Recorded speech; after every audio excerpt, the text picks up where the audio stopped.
Hello everyone. So now today we will be continuing with the second chapter, which is part of your first unit, that is data converter fundamentals, which is very important. From here onwards you will be into core of analog and mixed mode VLSI. So what is data converter fundamentals? It is nothing but how an analog converter or analog signal is converted to a digital signal, in simple words. Okay, so now analog versus discrete time signal. So we'll see now what is an characteristics of an analog and analog to digital converter, as well as an digital to analog converter. Now if you see, this is an analog signal. Okay, see, this is an analog signal. Okay, so this analog signal is passed through a low pass filter. So after low pass filter there is something which happens, which is this stage. The stage is known as sample and hold. Okay, we'll be going in detail about sample and hold in your topic, sample and hold. Then after sample and holding the bits and pieces of the signal, the ADC converter is provided. Okay, this ADC converter converts the analog signal to a digital signal. So now these are the digital signals, that is 1 0 0 1 and all those things. Okay, so now once after this processing happens over here, that means to say this is provided to a computer, and this computer processes the signals and all those things. So once it happens here, so the output will be in the digital format in this way. Okay, so this output has to be again converted to an analog input. Has to be converted to an analog signal, because I had told you in the previous class that any input given is analog by the environment and by the person is an analog signal, right? So similarly, this analog signal has to be converted to a digital signal. So for that, a DAC, digital to analog converter, is provided. So once the digital to analog converter is placed to the discrete signal, the signal will be converted in this format. Okay, where there will be still noises in the signal. These noises, why it occur, we will be seeing all this also through in your next classes. Okay, and once there are noises, and this will be passed through a low pass filter. So once the low pass filter is passed, the noise will be reduced and the signal is obtained, analog signal is obtained. So this in whole is an analog to digital converter and then digital to analog converter. So now we will be studying about, we will not be studying about the low pass filter, we will be studying about sample and hold. What do you mean by sample and hold? And we will be learning about the techniques or different circuits which are used for analog to digital converter as well as digital to analog converters. Okay, now converting analog signal to a digital signal. So for converting an analog signal to a digital signal, we will take an example of the temperature. Okay, so temperature, we know that temperature is an analog input because it is related to the environment, right? So for example, here in the textbook I have taken an example of Moscow, Idaho, where the weather in the winter stays between 0 degree to 50 degree Fahrenheit. Okay, so the weather ranges from 0 to 50 degree. So it can be anywhere between 0 to 50. Okay, so at any given point of time you cannot precisely or correctly tell that what is the temperature at given point of time. Okay, so for that reason, so that is one of the drawback here. Suppose you had a thermometer that contained only two readings on it, that is hot and cold. Okay, and that you wanted to record the weather pattern and plot the result. Okay, so you have a thermometer now which has only two readings, that is hot and cold. So for cold means anywhere the temperature from 0 to 25 degree is recorded as cold, and anywhere from 25 to 50 degree is recorded as hot. Okay, so this doesn't make any sense. Now I want the temperature. Now what if 40 degree centigrade is there? Is it hot, too hot, less hot, or how will you describe it? You cannot describe. Okay, so this is the first stage wherein the thermometer will only have two readings. Okay, next we'll go to the next stage where now suppose that you find another thermometer that contains four possible temperatures. Okay, that is hot, warm, cool and cold, and that you increase the number of readings also, 2 per day. Okay, so this was only once per day. Now here we are taking 2 readings per day. The result of this reading is as shown as 28.38. I'll go to this now. Okay, but how are the four readings classified as? The first one is if 0 to 12.5, it is regarded as cold. Now 12.5 to 25, it is regarded as cool. 25 degree to 37.5 degree is considered as warm. 37.5 degree to 50 degree is considered as hot. Okay, now at least it is better, right? Because they were only cold and hot. Now I can characterize it as cool, warm and hot. Okay, so this will be the graph. So first one is, it has only two readings, that is cold and hot, and only once it was taken. So if you see this, only one reading is there from Monday to Friday. Now in the second one, there were four readings, okay, and were taken at see, this is cold and this is hot. This is the first one. This is the regular graph which we have obtained. So now it is only cold and hot we have classified. So the first one here, so 0 to 25 degree, so whatever falls between 0 to 25 degree is cold. So this thing to this thing here. So anything above 25 degree to 50 degree is considered as hot. But for the second one, we had four readings, right? So that is cold, cold, cool, warm and hot, right? So now at least we have better understanding over here when if I want the region between the cool and the warm. So this is the region between the cool and the warm. So I can say this is the region between the cool and the warm. So I can go between these two regions over here and find out whether it is cool, medium cool or warm. Okay, so now this, if it has to be converted into a digital format, you just have to draw the lines here because sampling will happen. Okay, select this. So how many samples has to be made, that also there is a formula. I guess you guys already know it.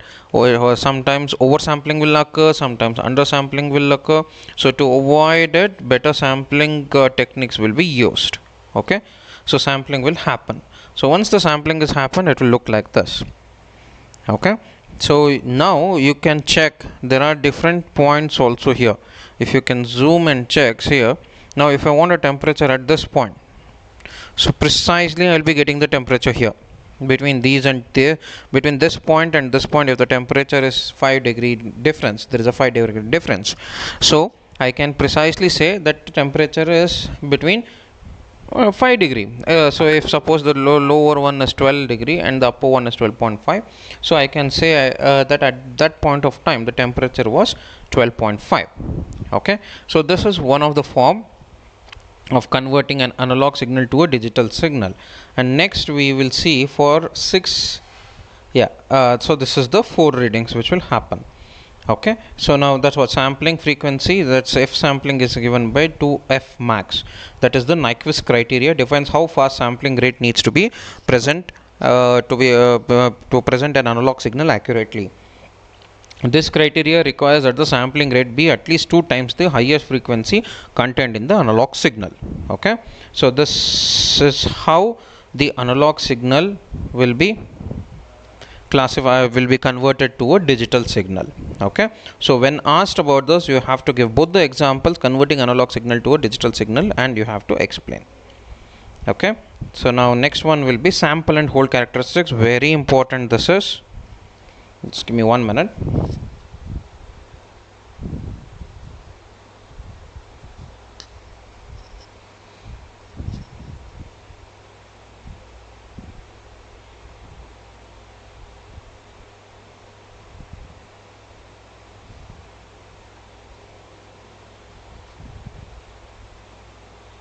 Just give me 1 second.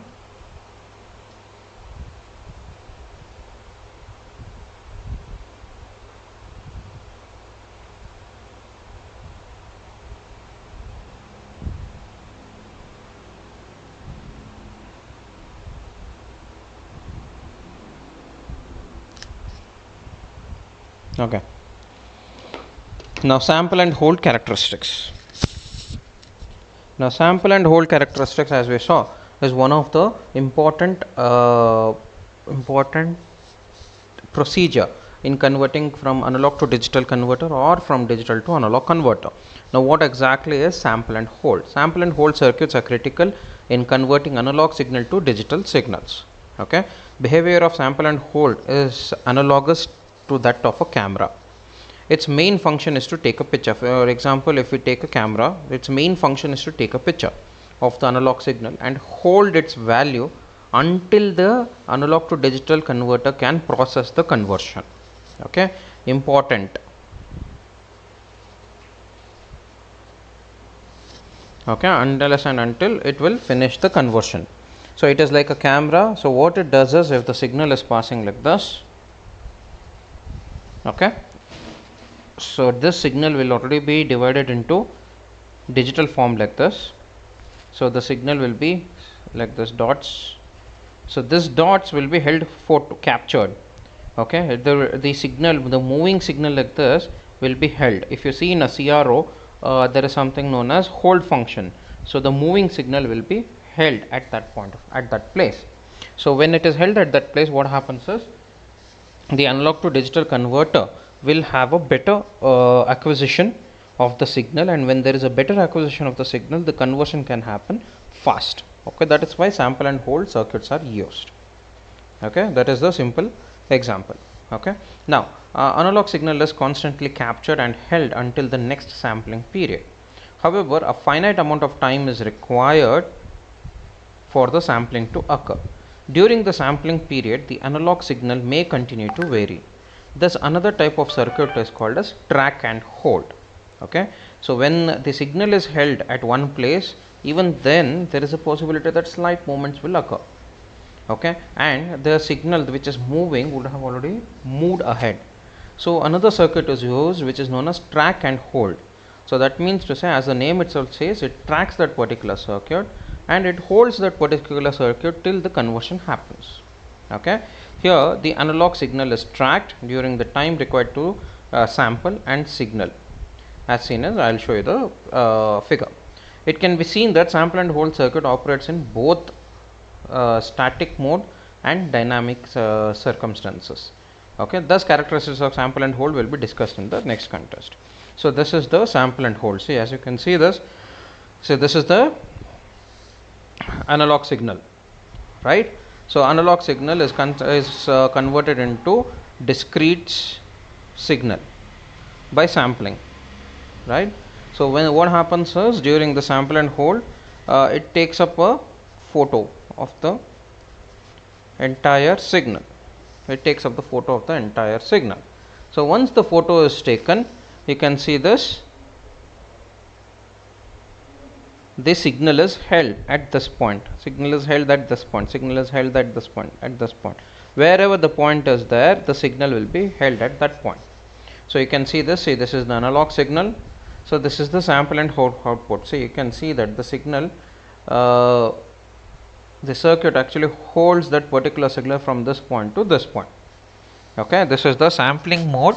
So this is where the sampling happens, and this is the hold mode, that is track and hold. So it is holding that particular signal at the sampling place, so that the analog to digital converter can finish its job. Okay, now explanation of this, so it has to be given.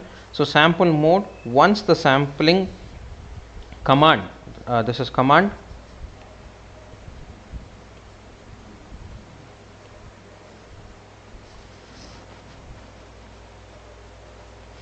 once the command has been issued, the time required for the sample and hold to track the analog signal to its specified tolerance is known as acquisition time. Very important, they will ask you what is acquisition time. Okay, if you can't see, write it down or listen to this video again and again. Once the sampling command has been issued, the time required for the sample and hold to track the analog signal to the specified tolerance is known as the acquisition time. In the worst case scenario, the analog signal would vary from 0 to its maximum value, that is given by V in max, and the worst case acquisition time would correspond to the time required for the output to transit from 0 to V in max. Okay, output to transit from 0 to V in max. Since most sample and hold circuit use amplifiers, here this is very important, as buffers. Okay, so it should be obvious that acquisition will be a function of that particular amplifier specification also. So that means to say, during acquisition, that is acquisition in normal words is nothing but acquiring. So when you are going to acquire the signal, okay, when you are going to acquire the signal, to sample and hold, to sample the signal, that is known as the time required to hold the signal is known as the acquisition time. Okay, in the worst case scenario, what happens is the analog signal would vary from 0 to its maximum value.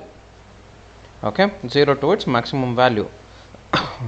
But in the, again, the worst case acquisition time would correspond to the time required for the output to transition from 0 to V in max. So most sample and hold circuit will also use amplifier. So when amplifiers is used, again the gain of the amplifier is also calculated, the offset of the amplifier will also be calculated. So we have to make sure that amplifier specification will be matched, so that there will be no additional errors or no additional noise which will be induced. Okay, so this is very important. As you can see that, so this is voltage and V in, and this is V out, V in max, V in max, and V out. Okay, so now this is the signal which will be going. So when there is a signal, so what happens is, say if the amplifier is not compensated, if the amplifier is not compensated correctly and the phase margin is too slow, then a large overshoot will occur. So this is the large overshoot. Can you see this graph? That is the large overshoot will occur. So when the large overshoot will occur, which requires a longer settling time for the sample and hold to settle within the specified tolerance. Okay, the error tolerance at the output of the sample and hold is also dependent on the amplifier's offset, gain, offset and gain error and linearity. Okay, gain error and linearity. That's why I told you, when amplifiers are used, when the amplifier is being used, the amplifier should be in such a way that it should not, the specification should be in such a way that it should not alter, or it should not add any more noise or something in the input during the sample and hold. So now if you can see that sample command is issued here. So when the sample command is issued, so due to the offset, if the amplifier is having a different tolerance or different specification, so depends on the amplifier's offset also. So when there is an so due to which the see, this dotted line is the graph which it has to go, but it will not go in that particular area, but there will be an overshoot. So overshoot means it is more than that of the required graph. Okay, so after this overshoot, see here, after this overshoot occurs, what happens is, once it is overshot, it has to settle also. So because of which it will take a longer time. So this is the settling time. Okay, so here you will have sample and hold output within the specified tolerance, this one. So when it is here, only see here, only this much sample will happen. Out of all these things, only this much sample will happen. So here also there will be one more error which is known as the pedestal error. So these errors will be asked in your exam. Okay, pedestal error, droop or feed through will be there. So first is overshot and settling time, second one is pedestal error, next third one is droop and feed through. Okay, so these three will be the errors in the sample mode. So this is sample command issued, this is the acquisition time, and this is the hold command will be issued here. When the hold command is issued, there will be a pedestal error. What is pedestal error means? The hold command whichever is issued cannot capture the signal. Okay, because the signal will not be in the specified tolerance range only, so it will be moving. Pedestal means pedestal fan, you have heard, right? It will be rotating. So similarly like that error will occur here, because the analog signal will not be in the specified region. Okay, see, the explanation will be given here. Aperture error. Okay, the transit, I'll just go through the hold mode first, then we'll go to the aperture error. Okay, now this is the track and hold circuit. There is no sample circuit. Okay, for sampling, I mean sample, there is no sampling circuit. Only for hold, track and hold, there is a circuit. So track and hold circuit using an output buffer. Okay, this is the heading. So now consider a control signal which is provided to a transistor S1, where V in is given over here and V out will be connected to a hold capacitor. So this is the hold capacitor and this will be the amplifier. Okay, this will be the, this is not an amplifier, this will be the, what is this?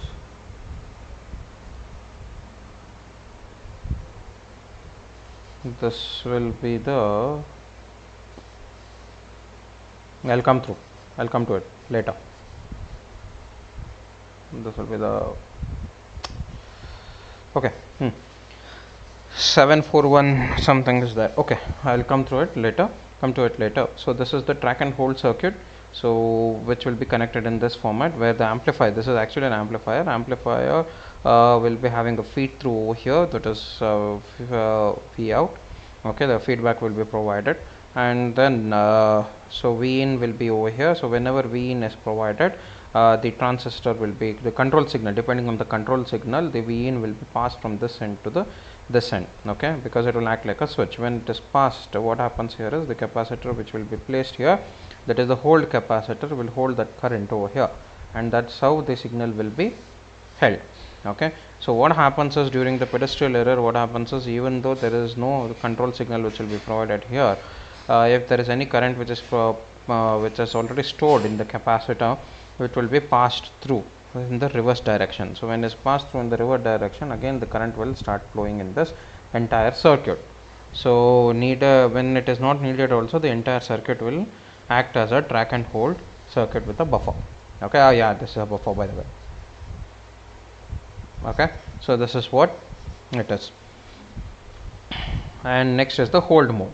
Now hold mode, what happens once the hold command is issued, the sample and hold faces other errors, that is pedestal error occurs as a result of charge injection. That is what I told you, charge injection which is introduced in it. Okay, and once the charge injection is introduced onto the capacitor, thus slightly changing its voltage. Also the clock couples onto the capacitor, and overlap capacitance between the gate and the source or drain will be occurred. Another error which happens during the hold mode is called as droop. So the error is related to the leakage. This is due to the leakage of the current. The error is related to the leakage of the current from the capacitor due to parasitic impedance and the leakage through the reverse biased diode formed by the drain of the switch. Okay, this diode leakage can be minimized by making the drain area as small as possible. Okay, so these are the errors which occur during the hold mode. And next is aperture error, the transient effect.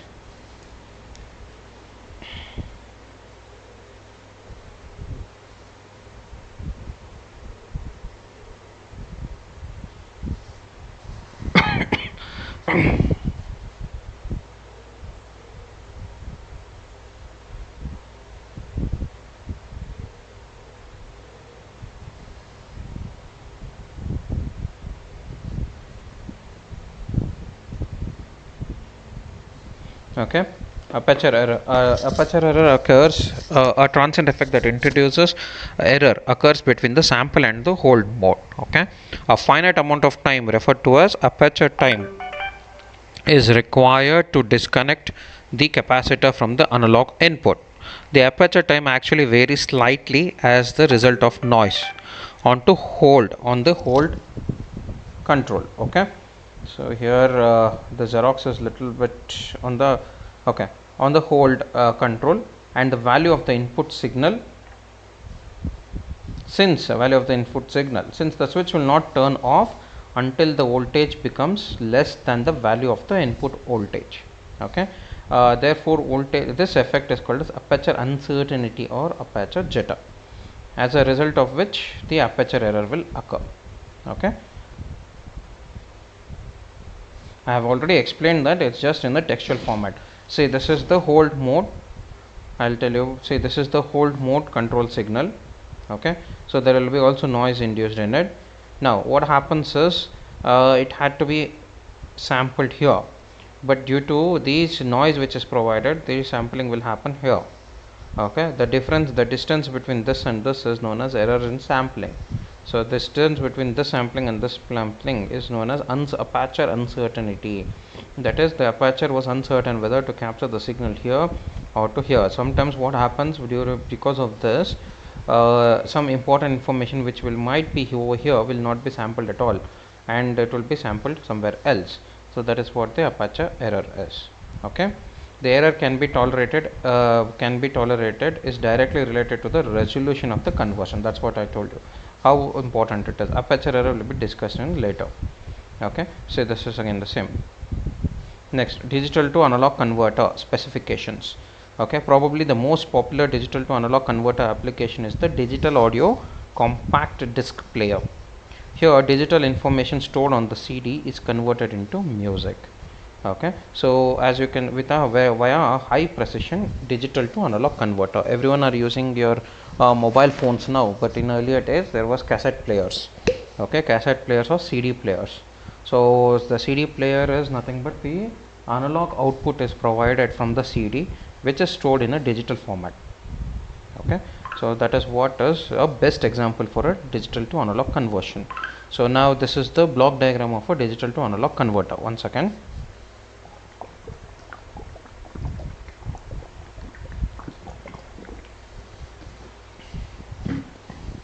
okay, this is the block diagram of a digital to analog converter. So as you can see this, these are the LSBs and MSBs. So here there will be n bit wide always. So digital to analog converter, digital input will be n bit wide always. Remember this. Okay, so from LSB to MSB, that is D0, D1, D2, so on till Dn-2 into n-1.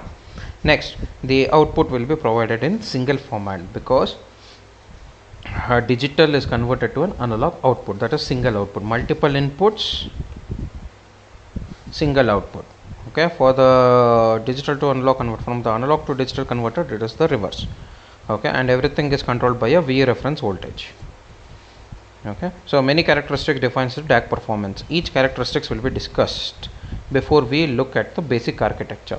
This top-down approach will allow a smoother transition from the data converter characteristics to the actual architectures.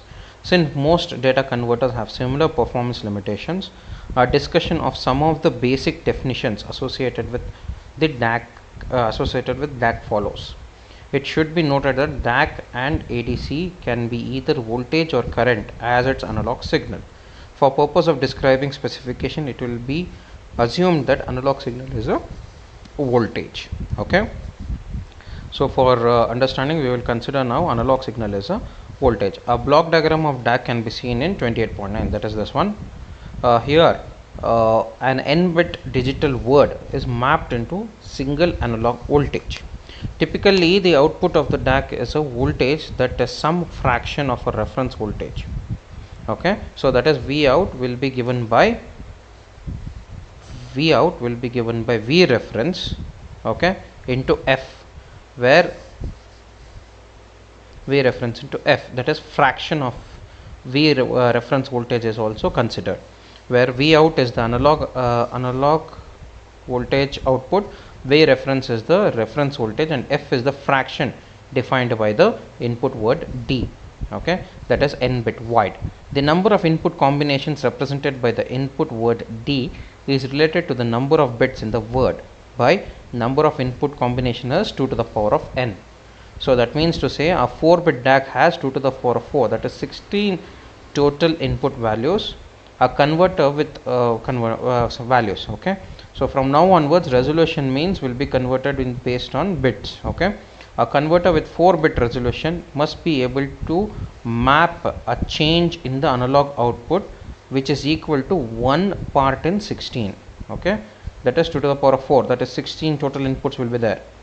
Okay, so out of 16 total inputs, how it should be, every part should be there, so that is how it is. Okay, now the maximum analog output voltage for any DAC is limited by the value of some reference voltage V reference, that is why V reference is provided.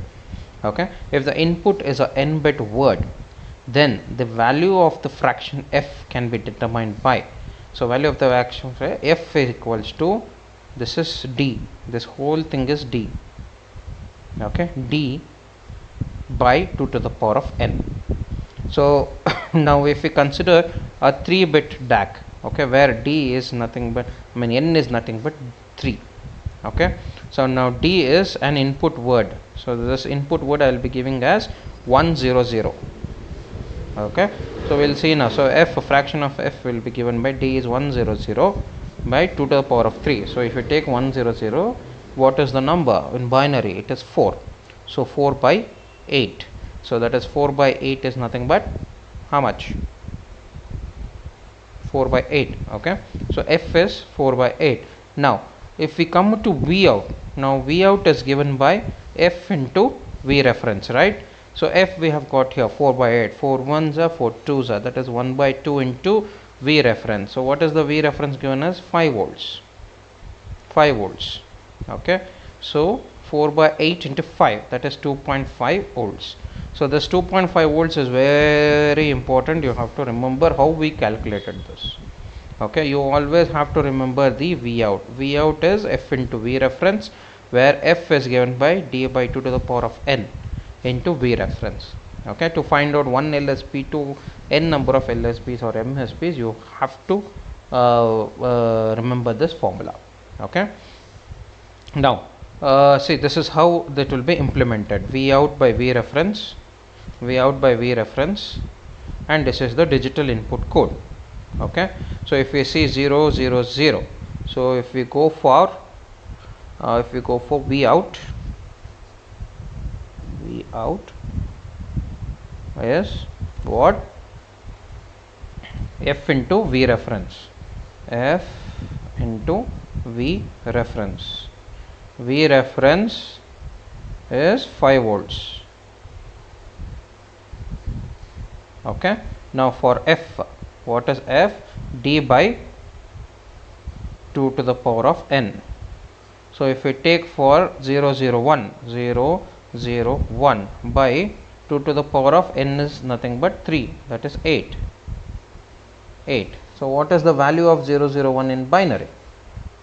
1 by 8. So you can see this 1 by 8.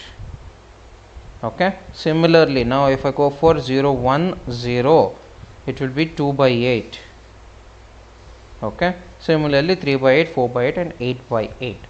So 8 input words are given for 8 different digital input codes. Okay, so this is how you plot the ideal 3-bit DAC. Now for exam they might ask you 3-bit, 4-bit graphs also. Only 4-bit they'll ask, because otherwise this will become too long. Okay, so you have to do it in this format. Okay, and one we'll go further. So now there is something known as minimum and maximum. Okay, so how will we find out minimum and maximum? So maximum, before we come out to maximum, we'll go for v min. So v min d is equal to 0 0 0. Okay, as to result in an analog output voltage which is v1 is equal to 0, and the 3-bit DAC has 8 possible outputs, right? So if we have to go for the maximum value, if we have to find out the maximum value, so v out max will be equal to, again the same formula, d by 2 to the power of n. So which is the highest? It is 111 by 8. 111 when it converted to binary will be 7 by 8 into v reference. So this will be your, this is your formula to find out v out maximum for n number of bits, for 3 bits. Okay, so now the maximum analog output voltage that can be generated is known as full scale voltage, that is fs. So fs will be equal to, again take the f formula here, so d by 2 to the power of n. So here for full scale, so this is the formula, d to the 2 to the power of n minus 1 by 2 to the power of n into v reference. So n you know, that is 3, you just add. Now very important is least significant bit, that is 1 LSB. Okay, so the least significant bit, which refers to the least significant bit, 1 second.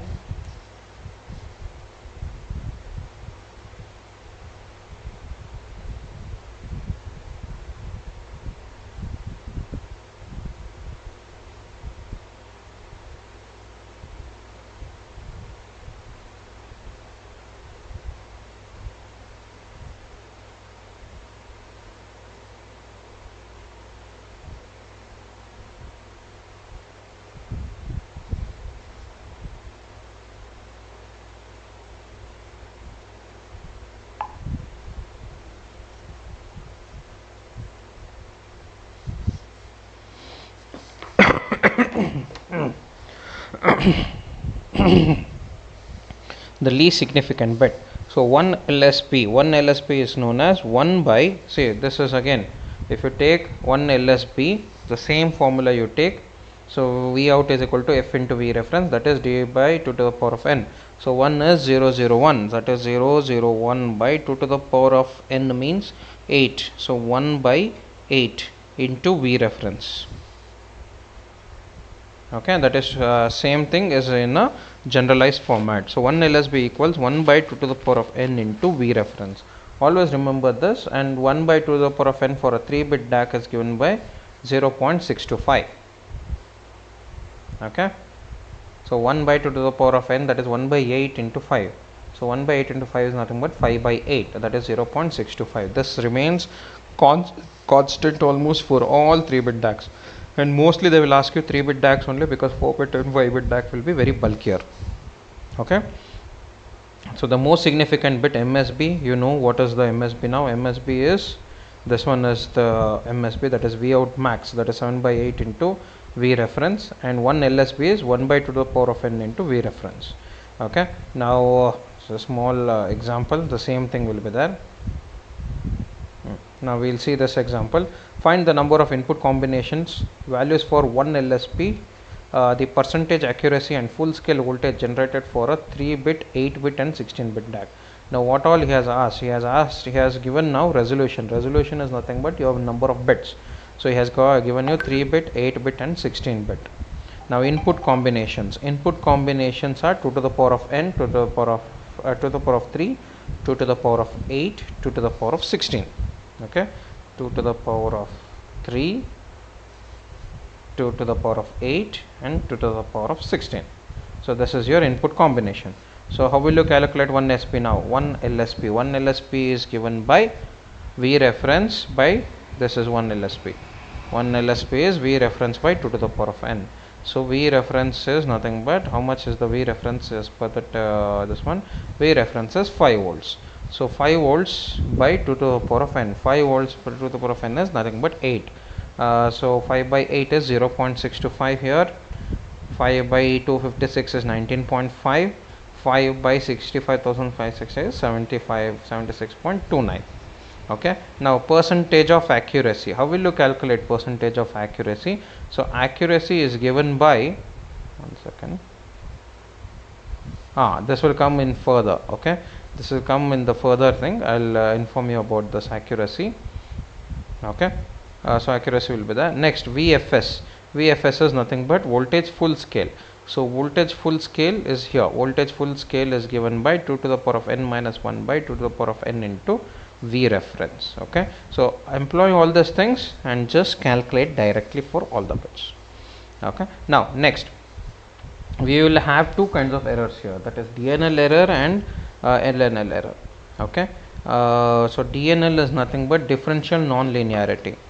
Differential non-linearity is very important here. So as seen in ideal DAC, which is in 28.10, each adjacent output increments should be exactly 1/8, that is 1 by 8.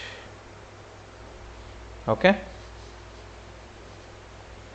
since the y-axis is normalized,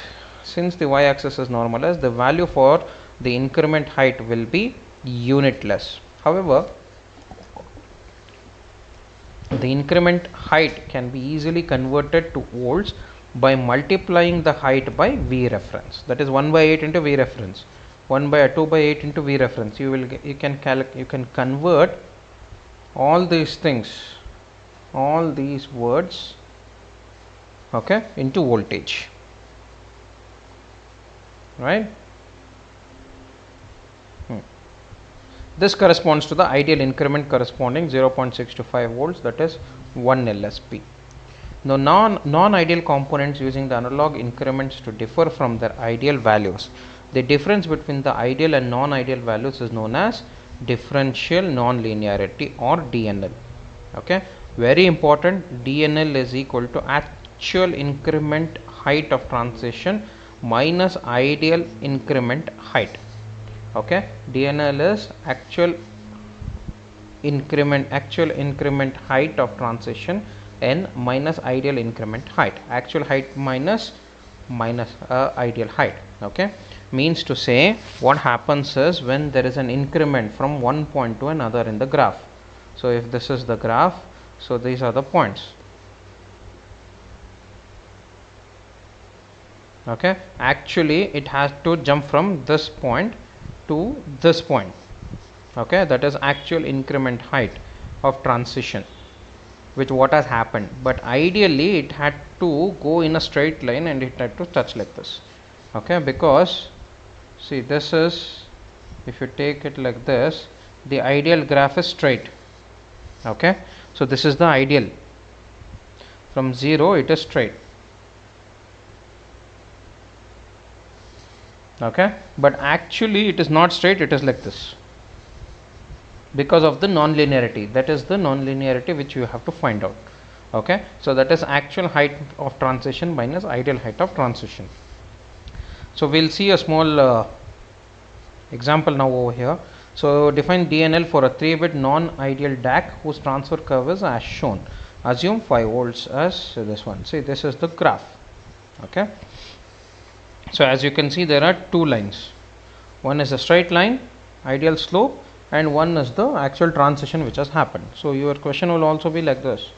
Okay, so this is 1.75 into ideal height. It has come 1.75 into ideal height. Now we will take every point as DNL. So DNL 0, DNL 1, DNL 2 are all in the ideal height. DNL 3, it had to be in the ideal height, but it has gone 1.5 ahead. Okay, so how will you calculate? See, this is DNL 3. So DNL formula is, what is the formula for DNL? So DNL formula is this: actual increment height minus ideal increment height. So now if we consider, we will consider always the ideal increment is 1 LSP. Okay, so it is given as 1 LSP. So whatever the differences, so if it is 1.5 is the difference, 1.5 LSP minus 1 LSP, that is 0.5 LSP, it has gone outside the ideal range. Okay, this is DNL 3. Now DNL 4 is 0.5. So if you see 0.5 minus LSP minus 1 LSP will be minus 0.5 LSP. That means it has not gone towards the above side, it has come towards the below side. Next, DNL 5 is 0.25. So 0.25 minus 1 LSP, it is minus 0.75 LSP. Similarly, whatever is the, say if it is ideal means it is 1 LSP. 1 LSP minus 1 LSP, the deviation is 0. Okay, so this is how you have to calculate the DNL. Fine, and DNL will have less than plus or minus half LSP of DNL if it is not in bit accurate. So if it has to be in bit accurate, plus or minus 0.5, this one, this DNL is fine, this DNL is fine. Okay, so it cannot be exactly 1 LSB sometimes, so but it depends, and few variations, that is plus or minus 0.5 variations can occur if it has to be an ideal listening. So now if we plot this DNL curve for a 3-bit DAC, so what happens is, if you see here 0 0 0 is ideal. Okay, so we will plot it as ideal. Next 0 0 1, 0 0 1 is also ideal. Okay, here next 0 1 0 is also ideal, so it is here 0. Okay, next 0 1 1, 0 1 1 is not ideal, D3 is 0.5 LSP, so see here it has gone to 0.5 LSP here. Okay, next D4 is minus 0.75 LSP, that is it has come over here, minus 0.75 LSP. Next 0 1 0 is plus 0.75, again from minus 0.75 it has come over here, and again next one is plus 0.75, it has gone over here, and 1 1 1 is again ideal and it has come back to 0. So if you see this here, the range of this particular 3-bit DAC ranges from 0, the accuracy ranges from 0 to maximum is 0.75. Okay, so that is the resolution, I mean that is the range of accuracy of this particular say let us say over here, if we plot a value of DNL versus the input digital code, the DNL for the entire converter used in this illustration is plus or minus 0.75 LSB, since the overall error of the DAC is defined by its worst case DNL. So this is how you will find out DNL. Okay, next is INL. Similarly for DNL, how it was, now for INL also there will be a that is also an error. Okay, so we will see now what is the INL error.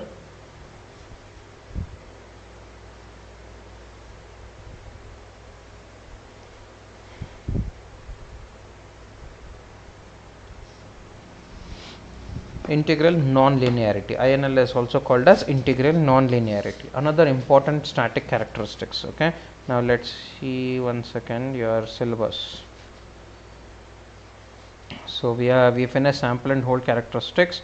Now DAC specifications, ADC specifications, and mixed signal layout issues. If this finishes, your entire unit is finished.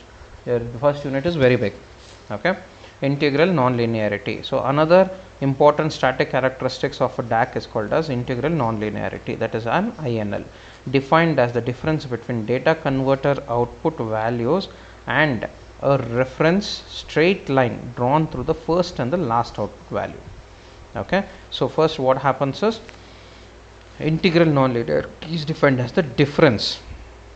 Okay, see here, difference of the output value for input code minus output value of the reference line at that point, given point. So if we see an example over here, I'll show you. See, this is an example.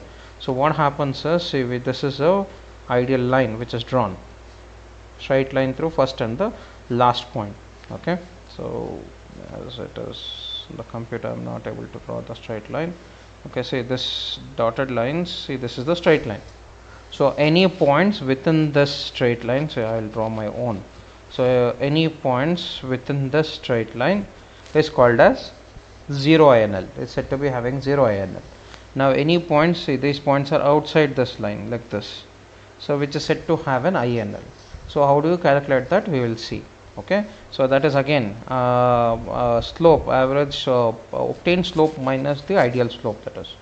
Okay, so we'll see over here. See, output value for input code, output value for the input code minus output value of the reference line.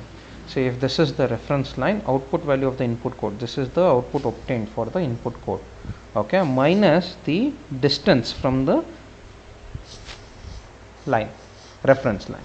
Okay, so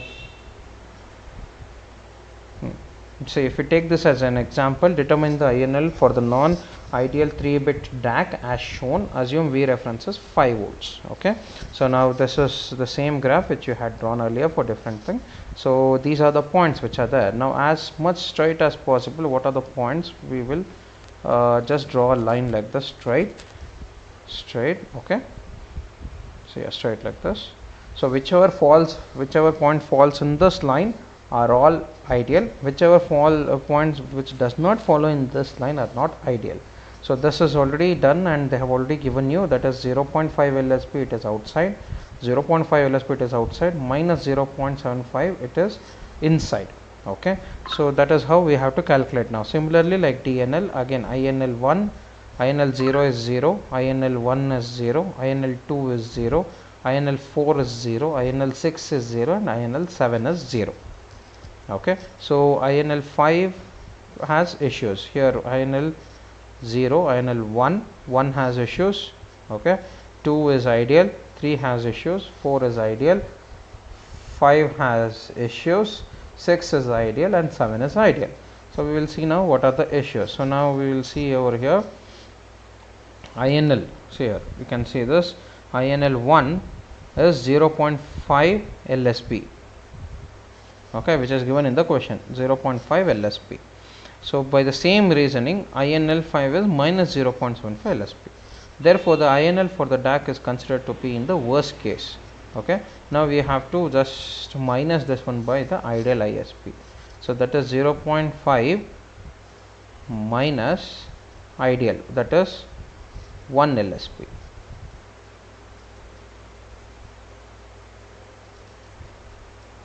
okay, that is 0.5 LSP. Similarly, for this one also, it is 1 minus 0.5, that is 0.5 LSP, 1 minus 1, that is 0.25 LSP. This is the difference. Now again, if we plot the graph, so it ranges from 0.5 to 0.75, that is 0.5 to minus 5. So here the INL of this particular 3-bit DAC is said to be in the range from plus 5 to minus 5.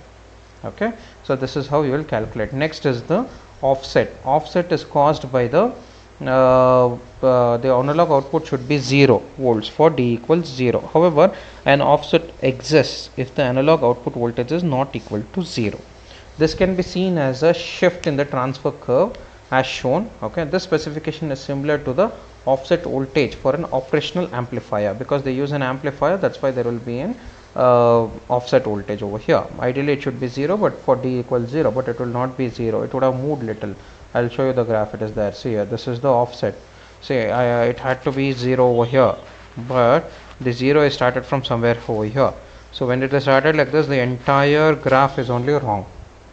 Okay, so that is why we should be in a better position to take a amplifier with minimal specifications or exact specifications. Okay, next is gain error.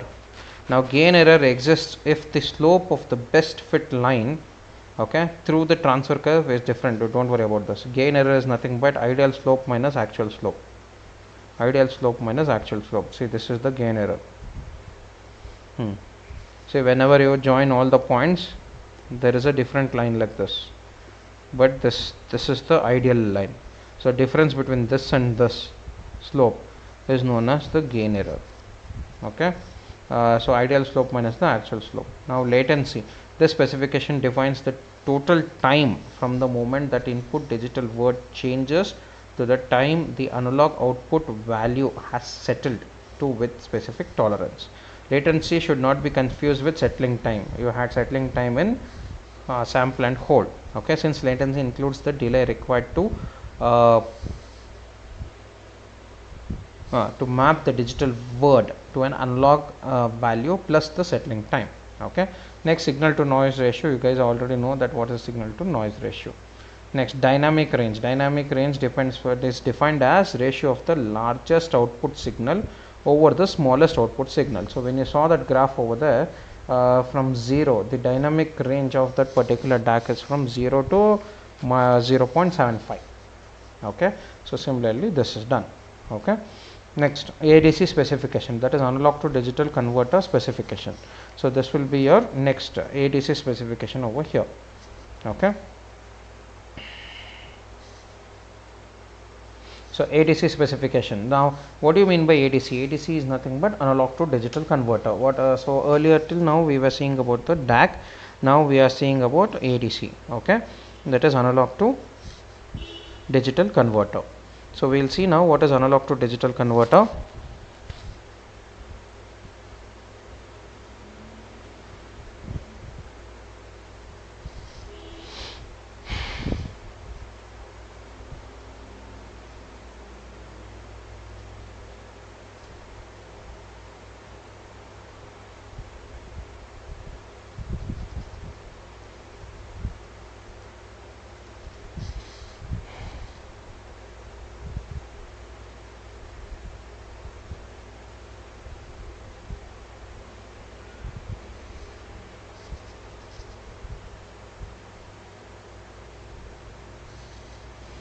Analog to digital specifications.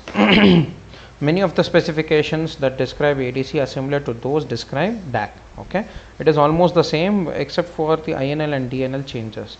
So as you can see, the input also changes. So there were n number of words over here as input and only one output was there.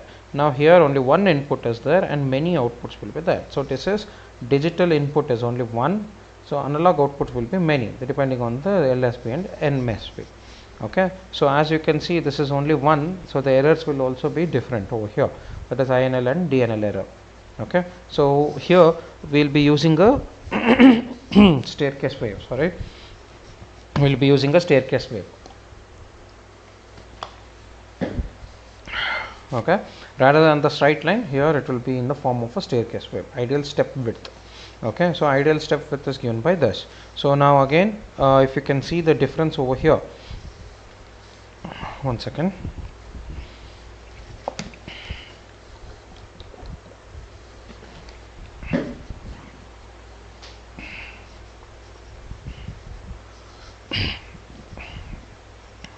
You can see the difference. First difference is in the graph, say this digital input codes whereas the input over here, okay, and these whereas the outputs. Now it is reverse, because 1 by 8 is the digital input which you are giving, and 0000001 is the output you will be obtaining, and this is the LSB. So LSB ranges from 0 to 0.5 for an ideal one. So whatever the shift is there, so that shift, see here, this shift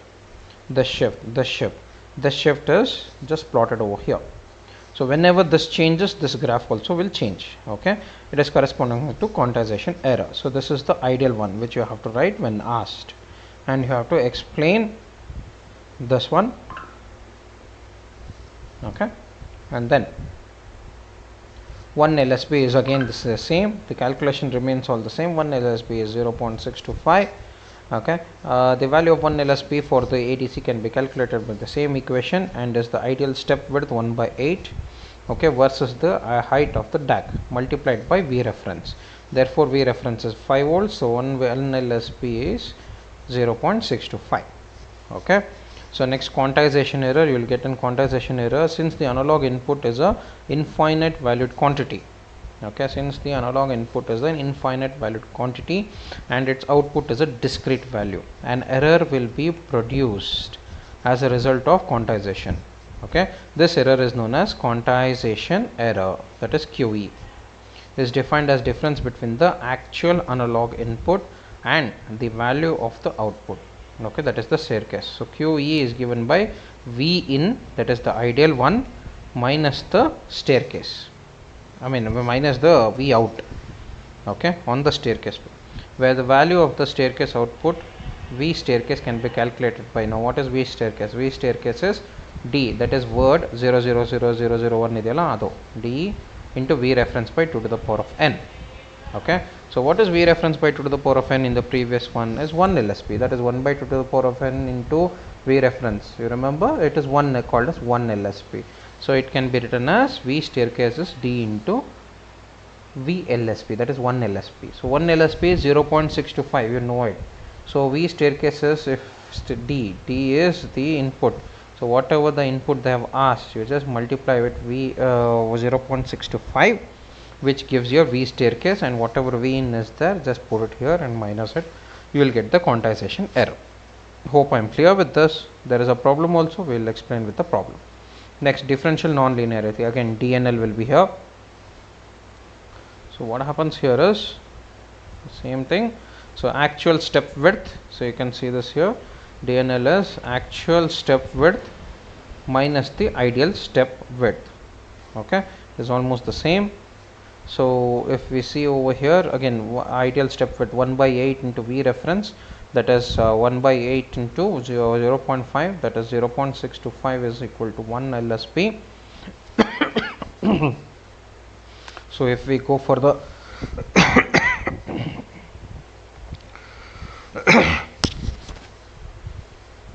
now if we go for the graph, so these are the staircase waves. Okay, so the staircase wave, as you can see, is shifted by 0.5 LSB. So ideally it had to be like this. See here, the point should touch over here, but it has moved by 0.5. So forcefully it has been done sometimes. Okay, I'll explain it to you. So analog input and staircase shifted by 0.5. So when that is shifted, the quantization will also be shifted from 0 to +5 and -5. Okay, now figure 28.21. So this is the, say now this is the wave, this is the question now. So you can see it is not ideal at all. Okay, even after shifting by 0.5 to avoid the quantization error problem, so we will shift the staircase by 0.5 usually. Okay, so that is by 1 LSB. Since the step width can be converted to either volts, DNL can be defined using either units. The value of the ideal step is 1 by 8 converting, so and we will move it by 0.5. So we will consider this problem now. wherein calculate the differential non-linearity over here. Okay, so they are given the DNL of the converter can be calculated by examining the steps width of each digital input code. Since the ideal step width of 000 transition is 1 by 2 LSB and DNL 0 is 0. Also note that the step width as associated with 001 and 011 are equal to 1 LSB. Therefore, both DNL1 and DNL4 is 0. Okay. However, the remaining values are not within the limit. So we will see now for DNL2. DNL2, where is DNL2? This is DNL0, DNL1, DNL2. As you can see, the width is increased, right? So the width is increased. Okay, so when the width is increased, what is the width over here? We have to calculate. So width is given by 1.5 LSB. Okay, so 1.5 LSB minus the ideal LSB, that is 1 LSB, will be 0.5 LSB. Now if you go for the third one over here, you can see that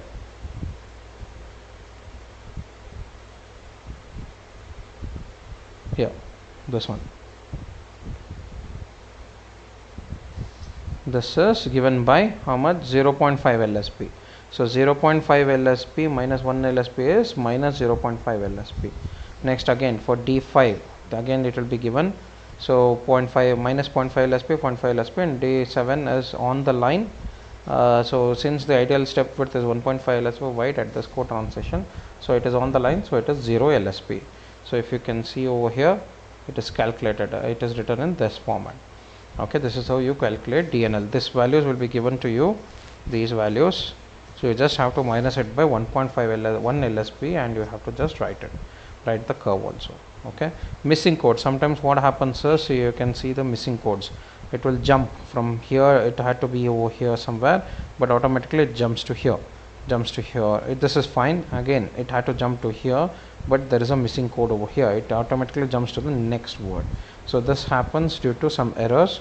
So we'll see that it is the interest to note that consequences of having DNL that is equal to minus 1 LSB illustrates an analog to digital converter for which this is true.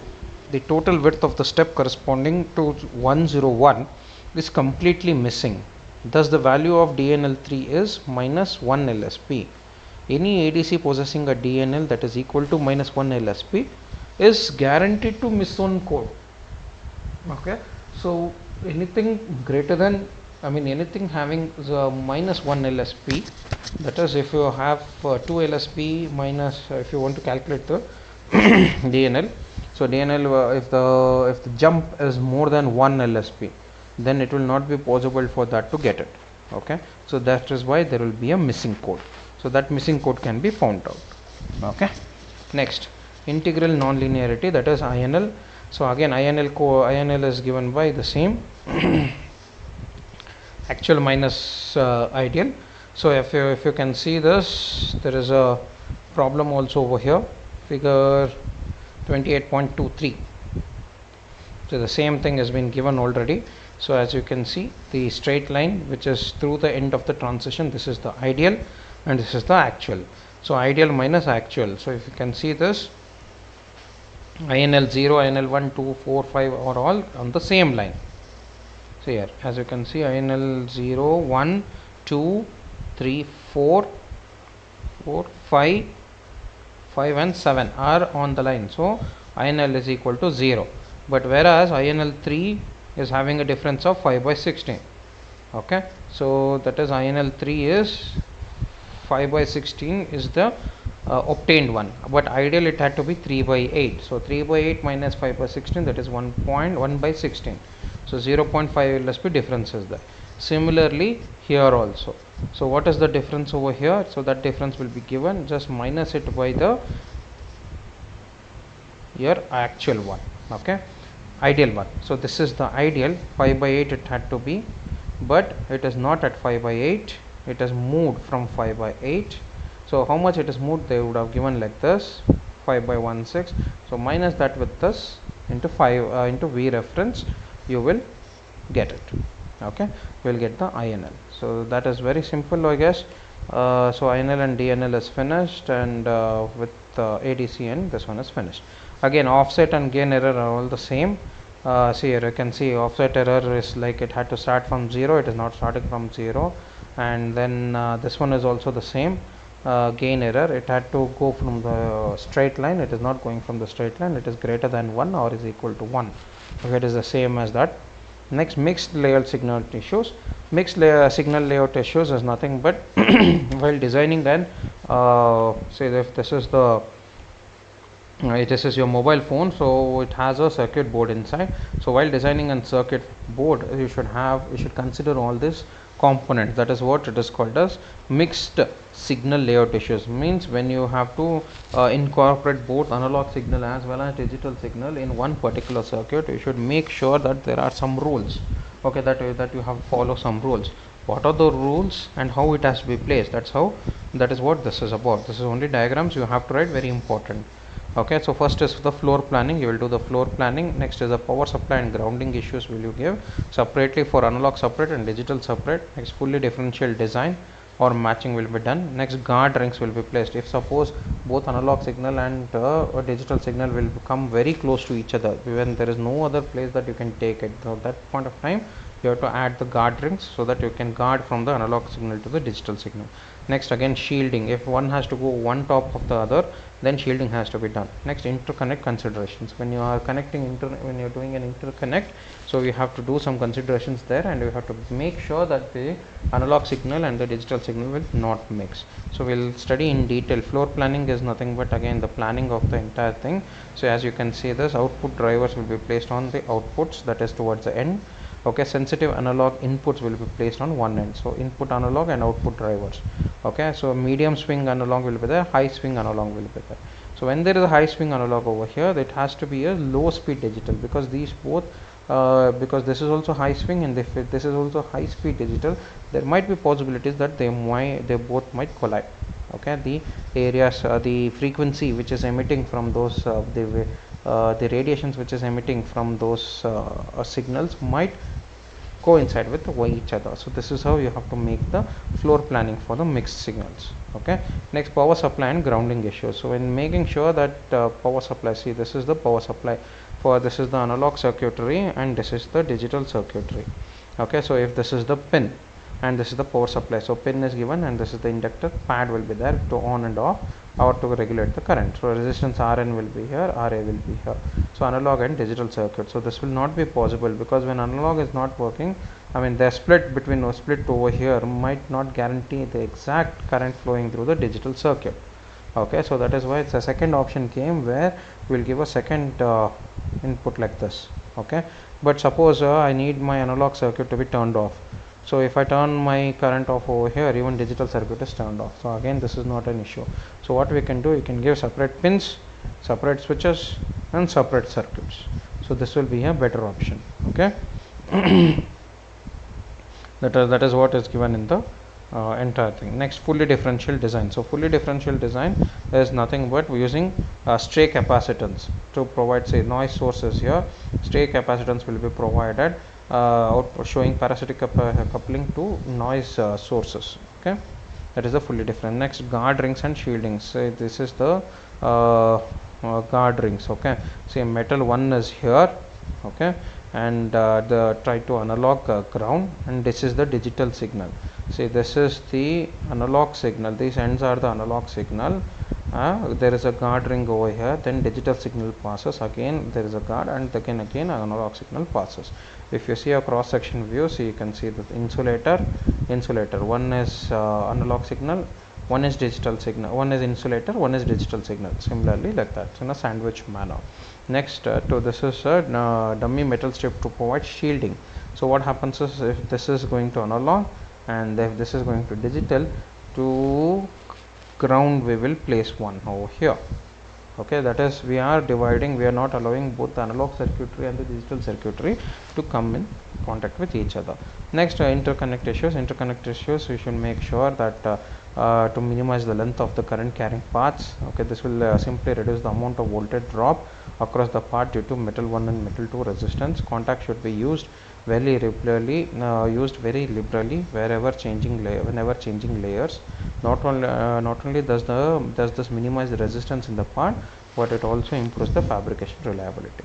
So this is the other interconnect issues. Okay, so this is Behzad Razavi. This is the textbook, okay, which is there. So this is your completes your first unit. Now this is your second unit. This is very small, so I'll finish it in the next class.